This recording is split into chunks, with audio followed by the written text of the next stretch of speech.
Man doesn't know what is his or her life's meaning and what really his life is all about, so he has numerable errors in his behavior due to ignorance. If he or she has an idea about his or her future life, they could at least be a lot sober in their behavior. We have to face the consequences of our own karmas, as the past and the future lives of the person are obscured by the veil of ignorance, so the person is careless in his or her present behavior. Hello friends, welcome to my channel All Things Spiritual. In this video, we will take a look into how the past life karmas affect the person and how could a person with a bleak future change his outlook to a promising and hopeful one. Please don't forget to like, share and subscribe to my channel.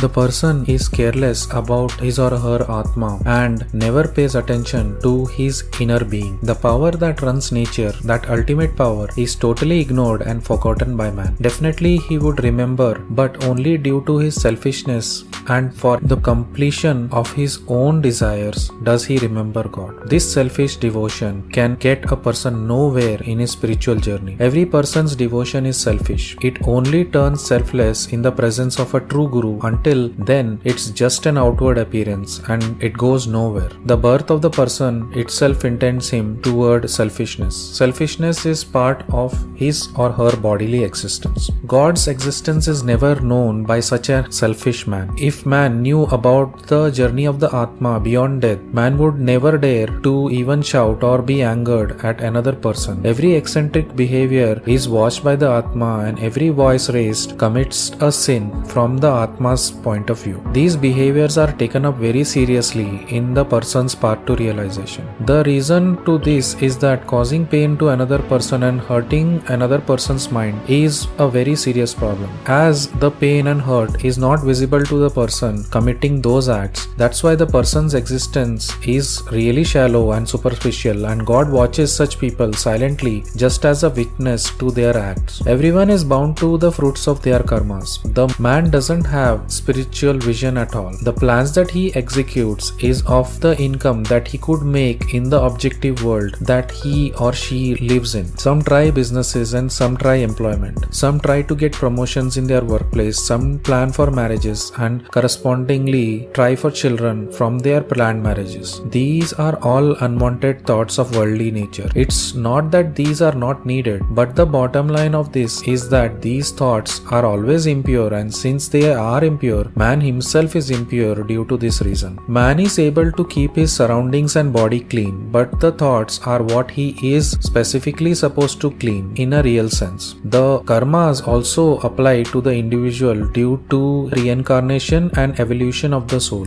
These karmas keep accumulating every now and then on the person's account. The fruits of these karmas are continuously being brought about by the individual in his current life and that he is living in. The account is being kept by the Atma or the soul of the person. This the person doesn't know. In society, you get to meet different kinds of people. If you see a highly affluent person, you start to feel jealous about the person. We think that he is happy in his life since there is a superficial misconception that money buys happiness. Every person is subject to their own worries, anxieties and disturbances. Because as long as the mind doesn't become loving and silent, it still remains in ignorance of the truth. The thoughts of other people, when they come to a stop, the ego gets destroyed and the existence of such person then goes beyond and apart from others. This is due to the reason of the past life devotion of the person. The past life karmas are never known to a normal man. This is his difficulty. The current life karmas are already taking place, and the time at which these karmas are taking place, the person doesn't have any control on his actions such as anger, actions such as greed, actions such as jealousy and actions such as spite. The reason of this is due to the tamasic nature of the person, which inspires him to do such wrongs. A chain of such series of all such happenings is prepared, and when one raises their voice on another, then the calculations of these offenses are immediately changed. The person then starts becoming rough and fierce in their dealings. The serious impact of such happenings happen on the mind of the person. It then leads to the darkening of the next life of the person, and he has to bear all the consequences of those offenses. If you watch till the end, you would know about how the Jiva can get to a state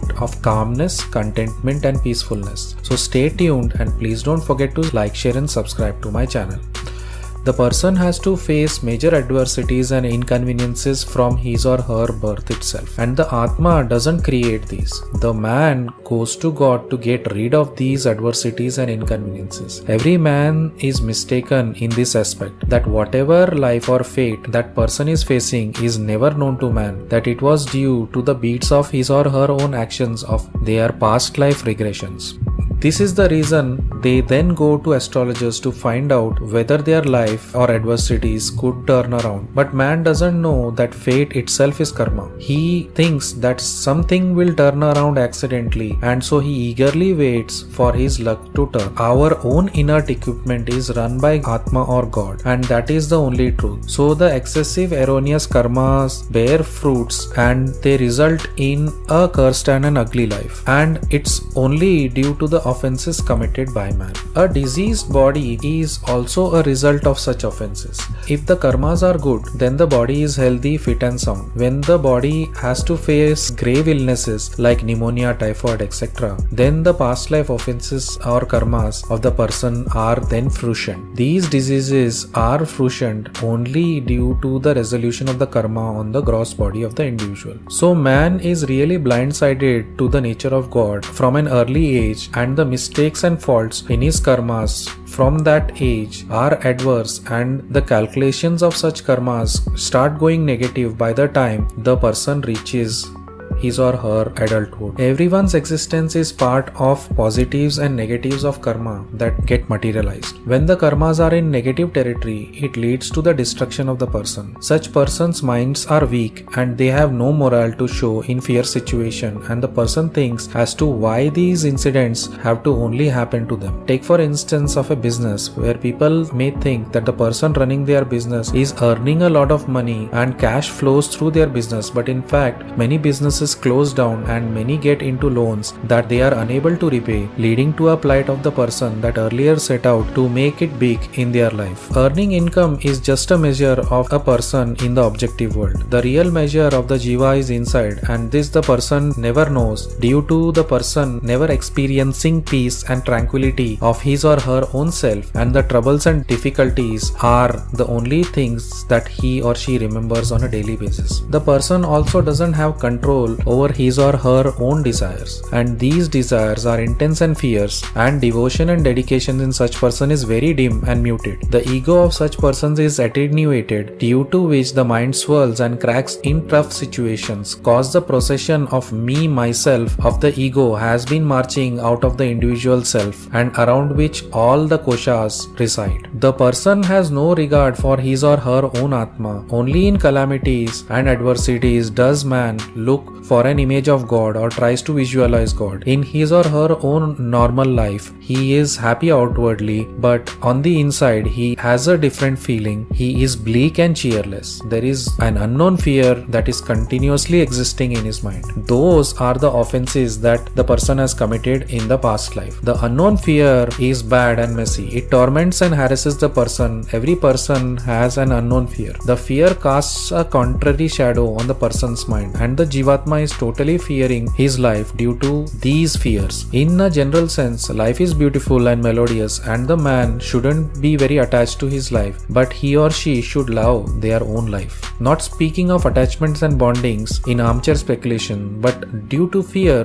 the man very much lacks self-confidence due to the fear that exists in his or her own mind. And when we are able to face our calamities head on, and we can consider ourselves to have some kind of better existence, else man thinks it's better to end his or her own life. These sour experiences that man has to face in the creation of knots of his or her own karmas, these knots sometimes end up as a noose around a person, creating a suffocating existence. Existence is like a boundless flow of ocean of peace and happiness. The man's attention is never towards this boundless flow of peace and tranquility, as he is searching for happiness in the outer world, and he has a frustration towards the rich and wealthy folks. The rich have problems of their own in the sense that they are always on the hook to remain affluent. The middle class are mainly there to talk about other middle class people, and there is no peace in all the three classes of society. The only peace available to the person is through his or her own penance. It is a bestowal upon the jiva when the mind is unwavering and fortified. He or she then doesn't get excited so easily. Their minds don't take hasty decisions. This is peace. Negative feelings don't occur in such a person. The reason is due to the dependence on the soul and God and his true love for God. When it is not present, the life is withered and shriveled. And when his or her skin starts baking, then he starts to remember God. The Atma or God, due to being formless, is not visible to anyone. It doesn't talk, so the man searches for a guru, and then commercial gurus come up into existence. The gurus that instill fear into the disciple and they extort money from them. The man is also literally helpless in this matter. He is so afraid that he cannot bear the slightest of adversities. Even a bit of adversity is rejected by him. His expectation is of endless contentment, and to such a person, sufferings mount and literally set him ablaze. As an example, when anyone in your home is suffering from an ailment or a malady, the environment of the home is also ruined with the plight. This is due to the fact that man is scared of himself and not of the ailment. He thinks that he shouldn't face that ailment in the future. This fear torments him and his mind. Other than going inwards towards his or her own Atma, the person has no other option. If you need true contentment in your life, you have to be dedicated and be devotional towards your own soul or Atma. The dedication should show in your conduct and behavior, and you should be truthful from the point of view of God.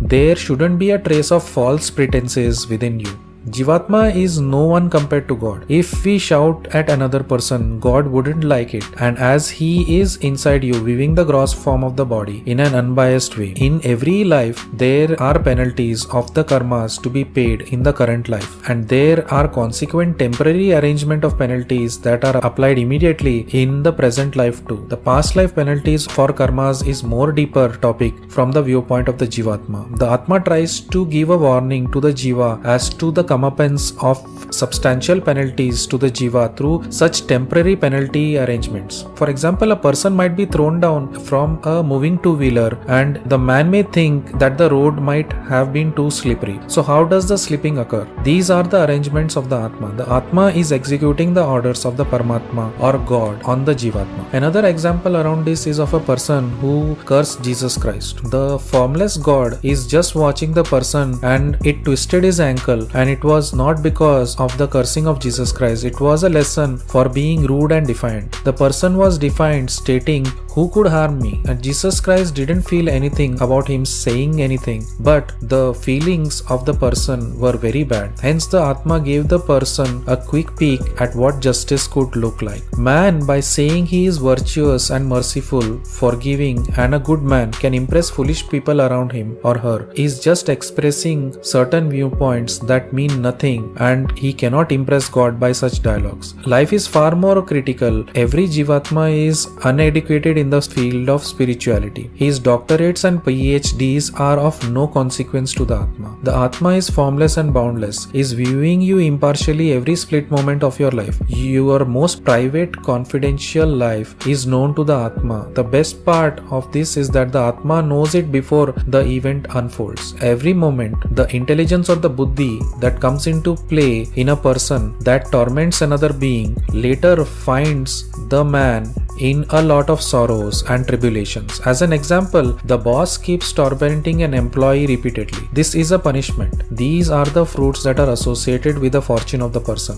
When the person has mafias on his tail, this is an arrangement by the Atma or God. These are pawns for the Atma to move and checkmate the Jiva. The creator of conjuries is not God, but if the conduct is bad, the conjuries are ready for the Jiva. Then the Jiva has to scratch his head and find out ways and means to get out of those conjuries. Such a predicament arises in the office that is a penalty for being egoistic. The ego should be withdrawn and should fade. The ego is itself the jiva, and as long as it's not withdrawn or faded to the backgrounds, the person won't be able to turn back to the Atma. The person's journey won't begin to his or her own inner self once he takes care of the me and the ego that springs out of the selfish me. If the person states that he doesn't have an ego, then how could he have taken a birth in this life? The person is definitely dishonest. When the ego of such a person starts to mount, the person becomes demonic. The demons that you have to face are not outside, they are from your own self. How does a man's life start treading to the downward path suddenly? Why does a person suddenly slip and fall? Why does the mind suddenly collapse? Let not the mind fall and drop. Let the peaceful life enter into you and let it bring peace and harmony into your life. The life of true devotion can survive calamities and face various maladies of the body and mind. Even a small nudge in the right direction towards yourself is better in fighting against your demons.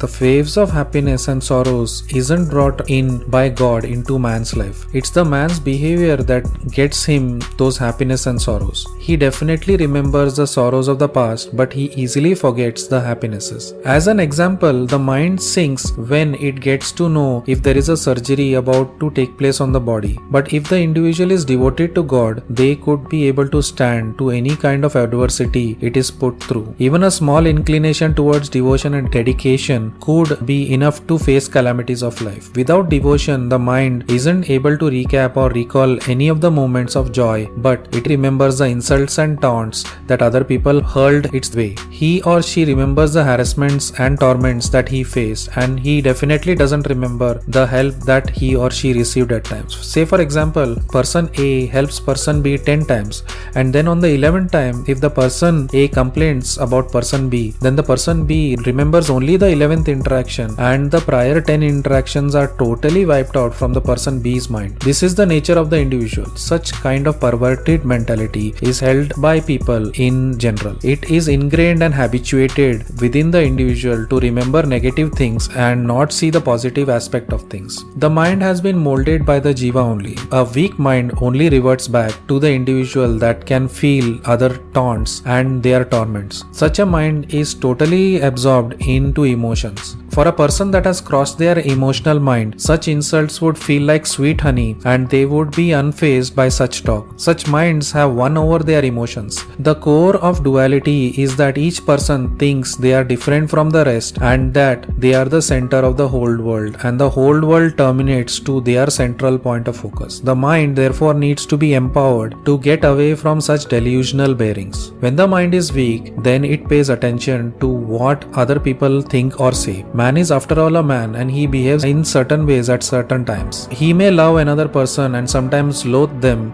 due to his own presumptions. He has no control over his emotions. His perspective about the world keeps changing by the minute. The man has shades of positives and negatives, and the negatives are really disgrace to the man. The negatives are deadly as well to the individual. As poison and nectar cannot go hand in hand, the individual who has a major task of crossing the 5 koshas is stuck up in these perversions. Leaving crossing the koshas aside, could the individual just try cleansing his mind of the perversions that he or she has lived with all their lives for a change? So many demonic emotions are dancing in the individual's mind, and the anger that goes uncontrolled in his mind, the individual has to deeply study this. Once the individual has controlled expression of emotions of anger, then there is some kind of start to the journey to move inwards. He cannot rid himself of the attachments of the world. A mind drowned in attachment and bondages is restless. Even though there is peace for brief moments, this peace is transient. Everlasting peace is the only truth in the sense that whatever narrative plays in the mind isn't distracted by it. If the mind is devotional, then happiness overflows through such minds. There is no doubt in such a mind. For example, Sai Baba had full confidence that God would come to his aid, and never in a moment did he have a doubt on this.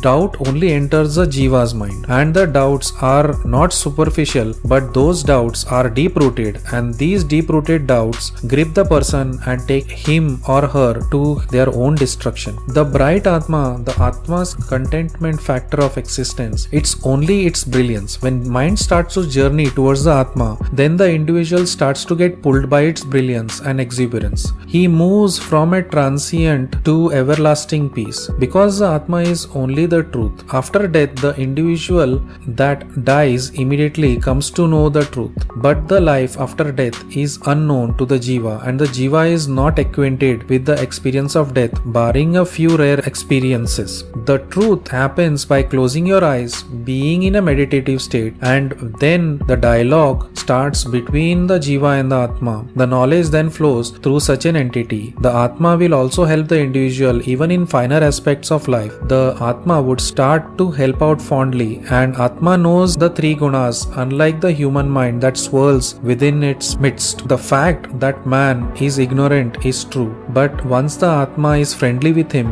the sudden events of his life that are then acceptable to him, and the Atma takes care of all the following events that occur in the Jiva's life. But when the individual boots another person, this the Atma generally doesn't appreciate of the Jiva, because if I am Brahma, does that mean the others are animals or donkeys? Do you think that you are only part of God? Every creation is part of God. Only the mind that is so tender is unable to fathom creation at that level. Man states that his life is so miserable, he has to live and breathe between other people's karmas. Only one person is enough to bring about disturbance and annoyance in other people's lives. A virtuous person can help about bringing peacefulness in an environment. This is the main point to focus on. It's about trying to terminate the bad karmas before they can come into existence. A person has the ability to break off bad karmas due to one virtuous person in the household. The people in the household can become content. The virtuousness is such that even if there is a planned accident for the virtuous person, the Atma is able to intervene and bring about a different result than what was originally planned. An instance comes to my mind regarding this. There was once a fire in an aircraft, and there was a devotee of Swami Samarth, and the aircraft didn't catch fire due to the devotee being in it. The devotee got off the New Zealand airport, and when he got off, the aircraft went ablaze. Prior to the landing itself, the aircraft engine started to fail in the air. The saints,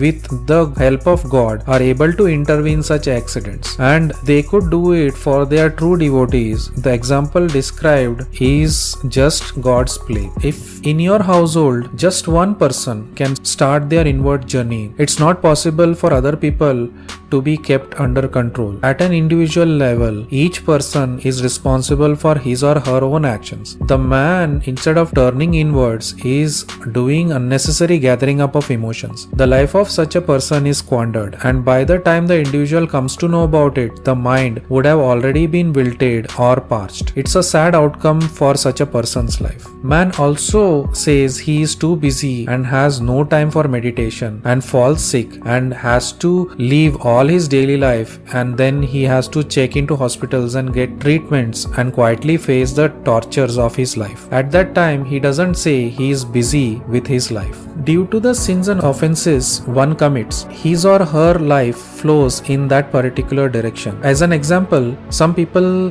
get salary credited into their account on a timely basis. Others won't even get a salary for years together. That's the karmas of the person playing out in real time. The sins that a man commits keeps him from earning his wages, and once the money starts to flow in, that causes sins to be committed. Man does a lot of nonsensical activities when he starts getting money in his pocket. It is surprising to note this point. Due to the money, he starts getting attached to pleasures and enjoyment. Youngsters of affluent parentage get spoiled as a result. The youngsters of poverty-stricken background also get spoiled due to not having enough, and then they end up stealing. They are helpless and have to beg for food. Man, if his behavior is not balanced, if he is poor or rich, life is still full of God. The body is full of desires and wants, and the subtle body has ripples or waves of unwanted desires floating on its surface. A pure person is only the one who is calm and peaceful and knows his or her own Atma. The man whose mind is in control is God. The man whose wants are in control is God. The man who has mastery over his senses is God, and he is the gross form of God. The gross form never gets old, the body never gets tired. The man doesn't know his future, that is true. He doesn't know time, that is also true. But if in the current, if the mind is not not enriched or enhanced, it will come back to bite him in the future. It may strike back in different forms. Egoistic people are available in society, and this is our worldly reflection. As you listen to this, your journey may be different. Your journey should be the one that turns towards the Atma, and that everyone could turn toward their Atma is not guaranteed. As our minds are possessed by unwanted thoughts and emotion, this restless mind calms down in the company of the Atma. With the Atma, the mind will blossom in its presence. There are a lot of expectations of people. God won't fulfill those expectations. All that God can give you is a savor of peace, and the Atma will send his unforeseen help in your time of need. But before that, you need to help yourself. You need to understand that you are a Jivatma. You are far away from your own indivisible Atma or soul. If at all that gap or distance of separation of distance between the Jiva and Atma shortens, then the mind would turn bright and then into brilliance, and that only is the inner peace, contentment and fulfillment. How did you like the video on effects of past life karmas on man's mind? Please don't forget to like, share and subscribe to my channel. I will see you in the next video.